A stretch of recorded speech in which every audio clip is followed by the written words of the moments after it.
Hello guys, আসসালামু আলাইকুম। আপনাদেরকে দেখাবো সৌদি আরবের কিছু মনোরম দৃশ্য।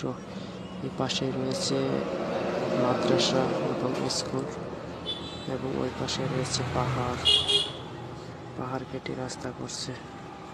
রাস্তার দুই পাশে অনেক সুন্দর। যারা বাংলাদেশিরা বাহিরে যায় অনেক পরিশ্রম করে টাকা উপার্জন করে। দেখেন তার দৃশ্য, একদম খোলামেলা রাস্তা, দু একটা গাড়ি চলাচল করতেছে।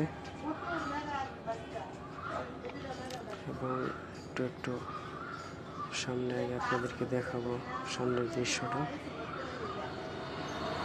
ওই দেখা যাচ্ছে পাহাড়, এগুলো অনেক উঁচু উঁচু পাহাড় ছিল, এখন কেটে ছোট করা হয়েছে। আশেপাশে দু একটা গাছ রয়েছে এবং দূরে আছে আপনার মাদ্রাসা।